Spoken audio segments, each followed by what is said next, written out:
మనము రేవంత్ రెడ్డి నిన్న మాట్లాడినటువంటి అంశాల గురించి చర్చించుకున్నాం. ఇక్కడ బీజేపీ పెద్ద పాత్ర పోషించి ఖచ్చితంగా బీజేపీ నాయకులు కావచ్చు, కార్యకర్తలు కావచ్చు రోడ్లు ఎక్కి really very very hats off దానికి.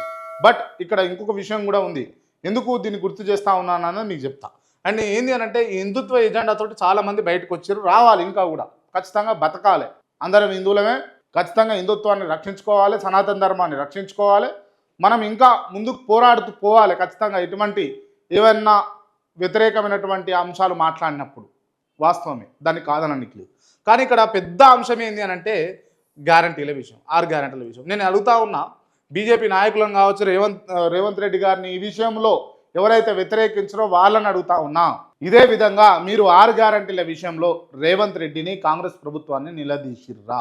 ఎస్, ఇవాళ మారుమూల గ్రామంలో ఉన్నటువంటి మహిళ ఆశపడి కాంగ్రెస్ పార్టీ ఓటేసింది. 2500 రూపాయలు వస్తాయేమన్న ఆశతో ఓటేసింది. స్కూటీలు వస్తాయని ఓ అమ్మాయి ఓటేసింది. పెన్షన్లు పెరుగుతాయని ఓ ముసలమ్మ ఓటేసింది. ఉద్యోగాలు వస్తాయని యువకులు ఓట్లేసారు. ఇవాళ వాటి మీద ఇప్పుడు ఎక్కడ ఇన్నేళ్ల నుంచి అంటే దాదాపు 2 ఏళ్ల నుంచి ఎక్కడ కూడా పెద్ద ఎత్తున ప్రొటెస్ట్లు అయితే కనిపిస్తలేవు, వినిపిస్తలేవు. దయచేసి ఆలోచన చేయాల్సినటువంటి సమయం అయితే వచ్చింది.